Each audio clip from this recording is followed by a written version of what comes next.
Hello everyone, I am Tacet, and Merry Christmas and Happy Holidays. This week we have quite a few festive things in Gems of War to go over, but first things first, let's start from the top and go over the new Glory Troop that ended up coming in. It is a little bit underwhelming, but still, new troop nonetheless. As far as the Arcane Dratestone, use this on Archer earlier on in the game, as well as Grapple Pot later on, as well as any of the mythics that end up using the Arcane Dratestone.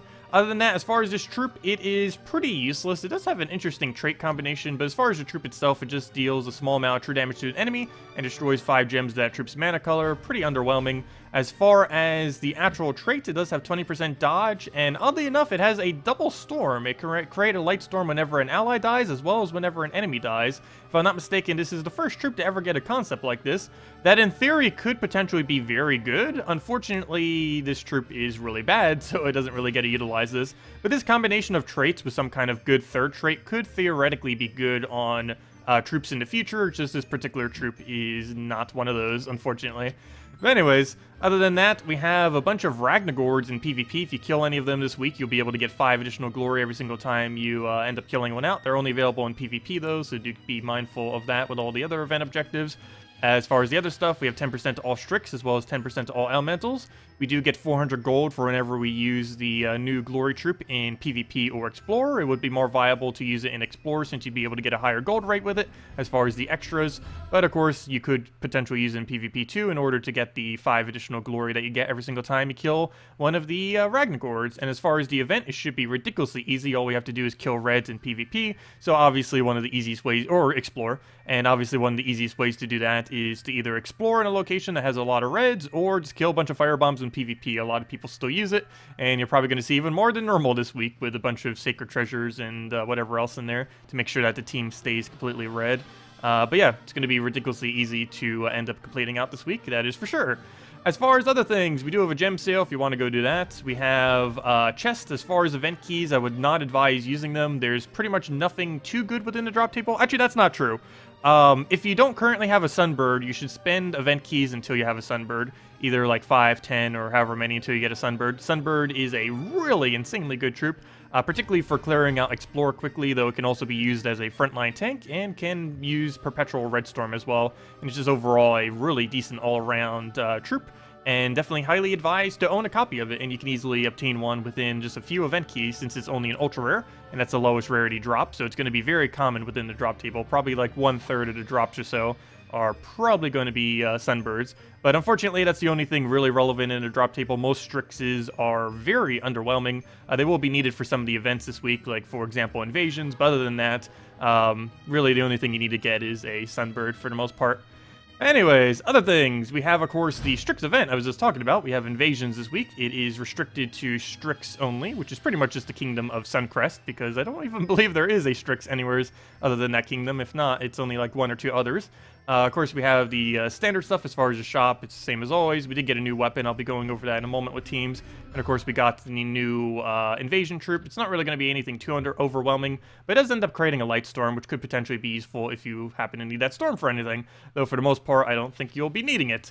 But as far as the actual invasions, the team that I'll be running with most of the week is Dawnbringer, Stormsinger, the Ixchel, as well as the Owlif, and I'm probably going to be throwing this into Mang and switching that into Mang and switching up the banner a little bit later on. We also have a Holiday Tower that's festive, ends up doing 8 life and armor, and also gains barrier like all the other ones. And its unique thing is that it deals damage to an enemy and then enchants a random ally instead of itself.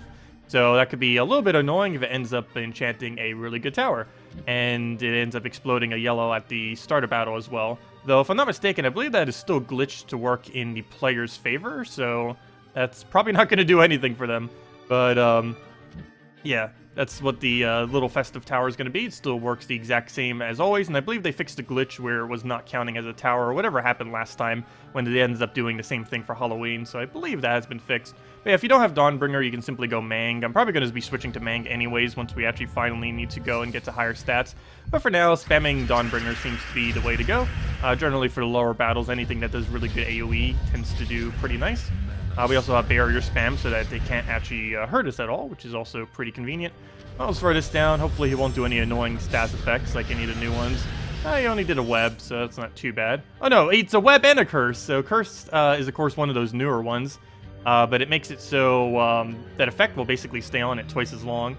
So that's going to be a little bit annoying, though that troop isn't particularly useful, so out of all the things it could have hit, that's going to be one of the least consequential ones on our team. But yeah, we can just simply go and get this invasion troop up. Worst comes to worst, you can literally just put this in first slot and kill everything, and then like use the Earth's Fury behind it, or really just anything to help support it. And that alone would be enough to win out most of these tower battles. Generally, once you get to 4 towers, you can start doing that method. Since anything prior, you have to deal with a not tower in first slot. Anyways, we got a cast here. We do have a pretty decent troop of kind of like a Valkyrie. It ends up transforming a select mana color into blue and then creates a random storm. So that's pretty convenient for mainly the blue, so that we can get our mana rolling. But speaking of blue, we'll just grab that since we don't have any extra turn off it. Throw another Dawnbringer, just take Skull for now. Dawnbringer everything down. And another hit or two will do it. We can pretty much just use this to get all the mana back if we want, which is exactly what we're going to do. Unfortunately, never mind. No extra turn. Well, I guess we'll still go for it. We'll go throw that down. Get our mana, not really too much, but oh well. Anything to get it higher. We'll go take I think we'll take a red there, might as well. We got a little bit extra turn, but as long as he doesn't reach full mana again, it should be fine. Though it does look like he probably is going to gain full mana. Oh, throw it down, bring her down. I'll kill the other one. And now all we need is one little skull poke. If we can get that before he ends up getting his barrier again. Not sure if we will be able to, unless he just gives us one, and apparently he's not going to. And there's nothing that we could do to do enough damage or anything at the moment, so we'll just have to kind of pass our turn and take whatever. And ideally, we can extra turn right now. We are currently using Thief instead of Titan just because I'm trying to level it, so we could use an extra turn just to get rid of that barrier. It's one of the things that's pretty good for. It's not exactly a dispel, but it still gets rid of the barrier since it's doing damage to it. Alright, what else do we need to move here? We'll take the blue. Let him do his thing again. You need to stop casting. Take that. 2 more skulls will do it, or cast into a skull, which is probably going to be the way that we're going to win at this point. We'll take that brown over for now. Try for that skull.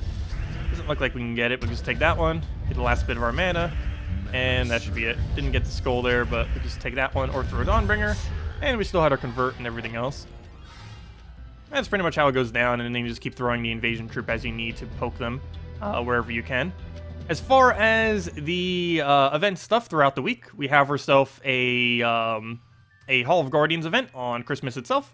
It's a pretty standard one, so you don't really need to worry about not really doing it, because we've had plenty of them in the past.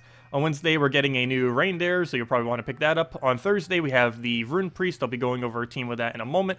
But it's actually an interesting hero class. It's the only other hero class that has brown spam barrier, just like how Titan does. It's not as good as Titan, but the noteworthy thing about it is it does have Dispel, which allows you to constantly keep barriering while having Dispel. It can also start with barrier, if I'm not mistaken, which makes it ever so slightly tankier than Titan in a way, but still is generally not worth using over Titan. But if you're using a Dwarf-related team, it tends to work out pretty good. Dwarves in the past, like about a year ago, I would have said is one of the worst types in the game, but this last year, they've gotten so many buffs that, yeah, they're actually looking pretty nice these days. And other than that, this Friday, we are getting a new faction, so we have that to look forward to, too. It's bringing in a few interesting troops. Anyways, other than that, Soulforge is not really too overwhelming this week. The main thing you'd want to go for if you wanted it would be Elamagrim. It's particularly good for a few things, mainly purple spam. It's ridiculously good if you already have Infernus. You would definitely want to have Infernus way before this. But you can use that for Red Guild War Day, Purple Guild War Day. You could also do it for things like Delve, or yeah, I guess you could use it in Delves. But mainly in Tower of Doom would be one of the other locations where it would end up being pretty good, since it's similar to how Guild Wars is. He has a lot of attack reduction. He's one of the best Imperviouses, if not the best Impervious in the entire game. Gets a lot of attack reduction off his final trait, and his overall can infinitely spam purples, assuming every single thing can be burned on the enemy team. That's 12 purples per cast, and that is normally enough to keep it looping forever. It does have a pretty high mana cost, but more often than not, it can fill itself back up and is overall pretty nice. It's pretty much useless without an Infernus, though. You can still use it without it by using other burn options, but it doesn't really get to shine fully until you have a fully traded Infernus, and ideally combining it with a fully traded Elamagrim, and then just putting 2 other troops onto your team based on the coloration that you need for whatever you're using it for. But that's about the only thing really worth crafting at this current moment in time this week. Other than that, we have a few things to go over in PvP. First thing I just wanted to mention is the thing for this Thursday. You can pretty much just use any version of a dwarf team. This weapon of Dragon's Eye, you'd probably want to replace that with Black Manacles, War and Peace, or any other brown weapon. when you're doing the earlier battles, but you might want to switch it to Dragon's Eye or something else for the later battles, just so that you can end up killing the higher stat enemies a little bit easier. But Grimlet basically just feeds you all the brown immediately. You have your Apothecary on a +1, so that you can easily get or convert to get a cleanse as well as more browns, and High Forge for cleanup and resummon. Resummon is also somewhat important in the class events, simply because every single time you lose a troop, it does reduce your point by 1, which isn't really that much, but if you're trying for leaderboard, that 1 point could be the difference between making it and not making it, so it's somewhat important in that regard if you're trying to go budget and still make leaderboard on it. But other than that, it's also just pretty good for constantly getting the summons so that you have a full team, so that you always be able to replenish that last score every single time. But anyways, that's that. Let's go over one of these two teams. Let's go over the bow. So this is the weapon that you can get for the 250 gems, as well as just crafting it if you want to go craft it. But it is the Nimbus bow. It ends up creating a yellow, which normally would be bad, but it already creates yellow, so it actually synergizes with that. So that one, the yellow that creates isn't bad. It gains enchant, it silences the first enemy, and it creates a light storm. Overall, pretty decent. And it is actually not horrible. It's not the best of weapons, that's for sure. Definitely not the best of teams, but it works, it functions. It's not like a Divine Protector kind of strong, but it's pretty high up there as far as these double cast weapons. They've been adding them in the past. Also, there's a Ragnagord, that gives us 5 additional glory, of course. That kind of missed there, but it does create blue, so we can easily just go convert it, get our mana back, and just keep going from there. Keep taking every single bit of mana that we need. This thing does triple damage whenever there's a storm, and this thing creates a storm very easily, so we're pretty much always going to have that ready to go. We'll just take that. Oh no, you're blocking my purple! Whoops. We'll go take that, get another convert down, go get a double cast, and go from there. I don't want to convert out yellow. We want to keep yellow on the board always. We can convert out anything else other than yellow with that blue convert there. But let's keep taking things until we don't have any extra turns left. We are doing 20 damage per extra turn. Both of these do 10 damage to a random enemy. So every extra turn we get is actually pretty big value. But since we have a storm, this does triple damage, and we can pretty much just tear it apart with that. Do 10 damages with that. Do it again, get rid of this barrier, throw this down again, and we just keep casting it. But yeah, the bow's not necessarily that bad. It synergizes pretty well with the kind of stuff that are actually Strixes. Of course, Strixes definitely aren't the best of typings, but I don't know, they get the job done. It's still fun to use and stuff like that too. And if you really wanted to, you could replace out one of these with a one of the Talicos with the troop that gives 400 extra gold as well. And you can end up doing that. It'd be a bit slower, but you would get, of course, 400 additional gold per battle if you wanted to run it that way. Hey, he got blessed. It's not really going to help him much, but he got it. Okay, we'll go and throw... What even is the biggest threat here? I guess Infernus. I guess maybe his Dawnbringer that's blessed currently could also be a little bit of a threat, but we'll just take that. Throw this down twice. That in itself might actually be enough damage just to kill. But we'll do that. Probably need one more, so we'll just go get one more. Could have swiped that as well. Didn't actually have to take it that way, but oh well. And now let's cast this twice, and that should be matched. We keep getting triple damage because we constantly have Storm, which basically makes it like a Sunbird. If I'm not mistaken, it hits ever so slightly higher than Sunbird by about 10 or so, assuming you have them both about as equally maxed. But yeah, it ends up working. Not the best of things, but it gets the job done. And other than that, explore gold. Of course, you could do this in casual PvP too if you want to just keep repicking it into easy battles or fire bombs like this. But yeah, just basically a pretty standard Explore team, just with the Wind Archer on it. Of course, using the Wind Archer at all in PvP or Explore this week does give 400 additional gold. And of course, you also have the chances of getting Ragnagords if you do it in PvP, which on top of the 400 gold also gives you the 500 glory.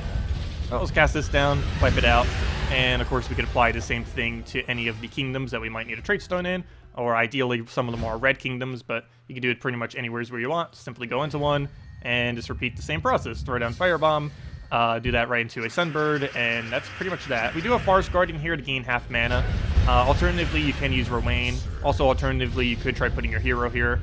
It's a little bit hard to fit both the hero and the Strix on it, though. That gives the extra 400 gold. You can if you want to, but it might end up making your team slower. And if you make it too much slower, it won't really be worth the extra 400 gold that he's giving to you. We're not actually using him to cast or anything. You could if he really needed to, but he's mainly just there to give us the 400 gold and really no other purpose other than giving us that 400 bonus gold. But anyways, guys, that is pretty much everything that I wanted to go over. I hope you all enjoy the holidays. And yeah, I will see you all later. If you still have any other questions or anything you want me to go over, just let me know. And have a wonderful Christmas and enjoy the holidays. Goodbye, everyone!